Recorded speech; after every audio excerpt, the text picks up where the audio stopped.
Tomorrow is the last day before spring break, so we really appreciate you showing up for such a great crowd here. Before we begin, I want to extend thanks to Bernard Ramsey, whose generous gift to the University of Georgia made possible not only but a lot of stuff that's happening down there at the Ramsey Center that is named after him. So I do want to acknowledge him for making this lecture series feasible. And it's my great pleasure today to introduce Dr. Karen Fox, who will be our keynote speaker. Dr. Fox is a professor in the faculty, comparable to a college, Faculty of Physical Education and Recreation at the University of Alberta in Edmonton. Her interest in diversity really started early in her career with an undergraduate degree at the University of the Pacific, a master's degree in public and international affairs, and her doctoral work then in the field of leisure studies at the University of Minnesota. Although she's American, she's been teaching in Canada since 1990. Dr. Fox's early interests were grounded in the outdoors, and in the early years with the ecofeminist movement perspectives, she's taught outdoor recreation programming and activity courses like kayaking and camping. She was trained in, she's a certified emergency medical technician and taught wilderness first aid. More recently, in the university environment, she's taught courses in outdoor recreation, environmental education, environmental ethics, but also leisure theory, community development, and a lot of her own work having to do with leisure and particularly youth of Aboriginal and Indigenous cultures. Dr. Fox has twice received a University Teaching Award, and more recently, in 2008, received a college-wide Outstanding Research Award.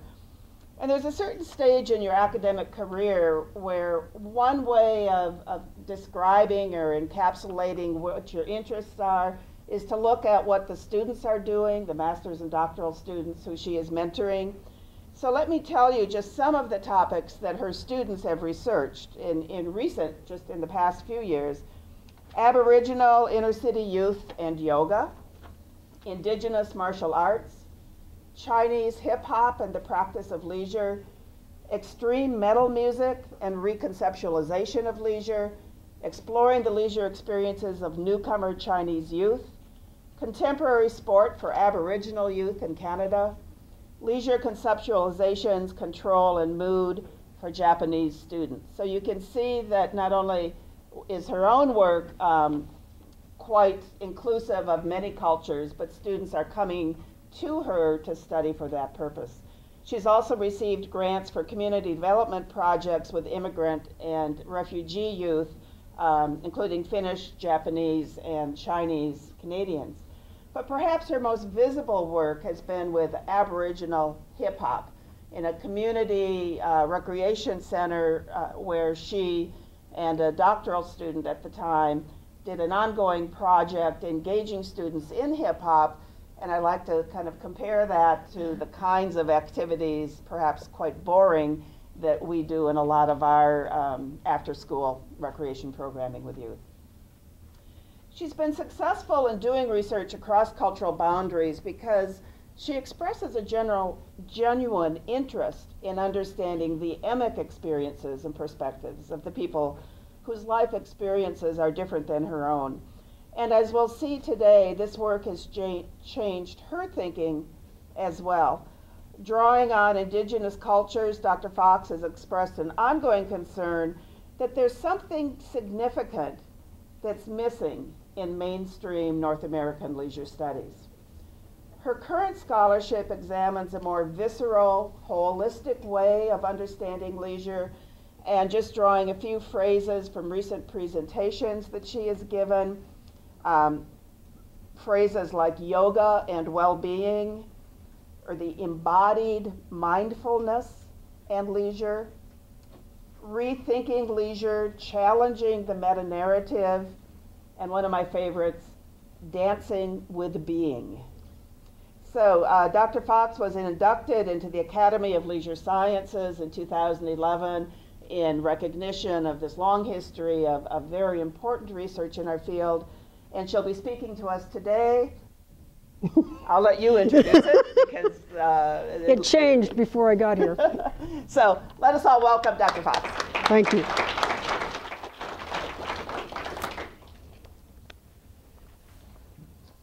I'm delighted to be here, and thank you to my colleagues from University of Georgia, including Diane Samdal and Corey and Doug. These are people, well, Doug and Diane preceded me, and they were in the field and already establishing themselves when I got my PhD as a mid-career change. And so I can still remember the first time I met them, and you know, after you said, "Hi, I'm Karen Fox and I've read your stuff," I had nothing else to say. And fortunately, both Doug and Diane were quite welcoming when I first met them. And then Corey came along later after me, and so it was an interesting kind of involvement as I had moved into some of the queer theory and things like that that he was beginning to bring to the field. So I don't have a talent for titles, and when Diane asked me this, I think I was on an email, or I don't know, let me look around and trying to put something down. And by the time I actually got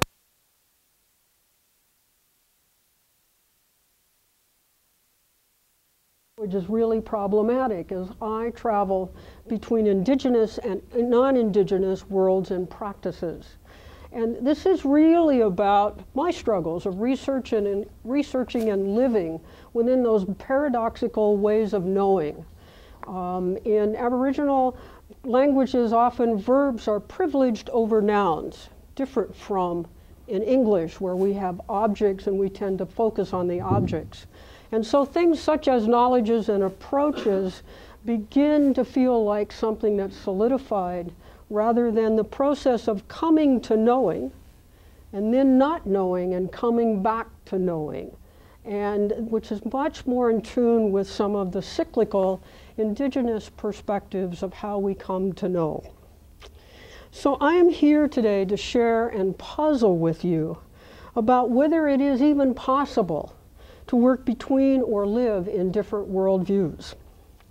And that for many people within the world, that's exactly where they hang back and forth, depending on race or culture or ability. And as I have done it from an academic point of view, as well as some personal places in my life where I'm hung between two extremes, I begin to play with whether or not that really happens. And happens in a way when they are contradictory or paradoxical, and there is tension between the two. So they don't come together, and you have to hold the and both. They are both there and valuable, yet sometimes they conflict. By chance or invitation, I have had the good fortune to have lived with, worked alongside, and walked similar paths with several indigenous groups. Over time, through friendship and scholarship, ethical stances, and a power beyond my understanding, I struggled and continue to struggle with understanding my own background as Euro-North American and honoring and integrating the indigenous ways of knowing that I have been taught and value. So as part of this, and part of my own journey was not only to be with and to puzzle with indigenous groups, but to in fact do my research according to indigenous methodology. Now, I am not empowered or authorized to talk about traditional knowledge and wisdom, and I have never studied indigenous peoples on that, but I am authorized to give my story. And so I hope to interweave my story and stories of what happened along my journey with some thoughts about the tension between coming from and delighting in debating and philosophy and a very standard Euro-North American Western positivist perspective to moving into storytelling and cyclical time, or maybe only touching it here and there. So first, in the indigenous practice, they often talk about and they will give you their genealogy or their history. And that is because in many indigenous people's perspectives, you are not an individual self. You come from a long line that is passing down and investing their knowledge and wisdom in you. So I want to honor those people that have given and shared collectively with me. And these have been friends, elders, and other scholars who have been native Hawaiians or Kanaka Oiwi, Navajo, Zuni, Pima, Hopi, Cree, Ojibwe, Marshallese from the South Pacific, Métis, both the capital M from the Red River Valley in Manitoba, and the little m for those who are part indigenous and part non-indigenous, Haida Gwaii and Blackfoot. We have worked alongside and puzzled through temporary resolutions, primarily focused on how to sustain indigenous ways of being and knowing in a globalized, localized, and commodified world. As I've already indicated, I'm really uneasy with language, including the way we talk about indigenous peoples, where they prefer to be called by their names in their own language. However, as you can probably tell, if I had to read out that whole list, we would be here till 7 tonight, every time I wanted to say that. So when I talk about indigenous people or native people or aboriginal people, it is a shorthand that I am somewhat uncomfortable with, because it is not as respectful as many indigenous people would ask of us. This comes from a position where I always have a position that I can walk away. I can always return to the positivist perspective, to a white society, to a privileged position. And at some level, it is a choice for me to engage and stand with and employ indigenous methodologies. Having said that, because in indigenous worlds, knowledge and the search for knowing comes with the implication of transformation and change, I find that I cannot make that choice, but I know it's always there. I'm reminded of Alice Miller, who wrote The Gifted Child. There was a wonderful paragraph in there about how people who look at other people who stand up, and in this case would be against the Nazis in Germany, and stand up for what is right, we often call them courageous or foolhardy. And Alice Miller said, no, it's neither, and I agree. It is neither courageous nor foolhardy that I have set upon this road, as much as I simply cannot choose to do otherwise. It is so part of what I needed to be in this lifetime.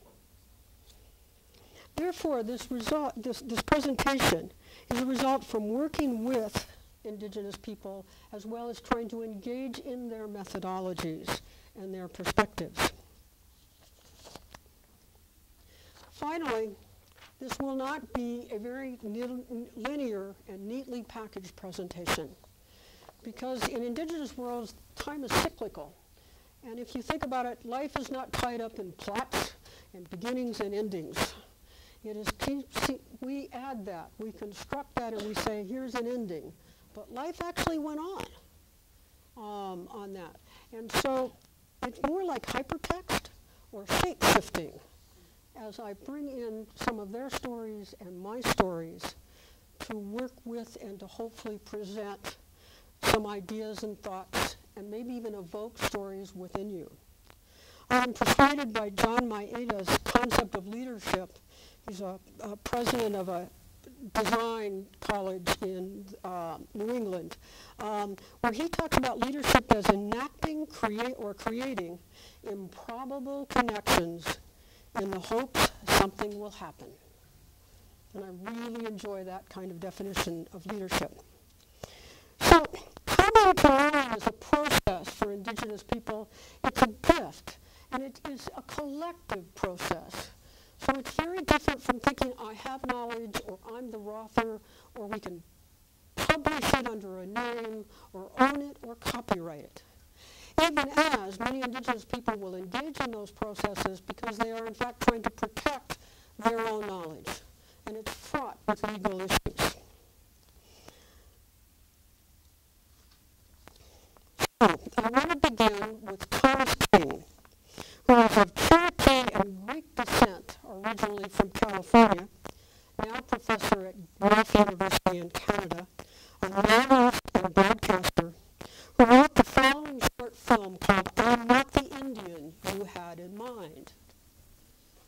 Now, hopefully this will work.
Whose appetite's consuming here?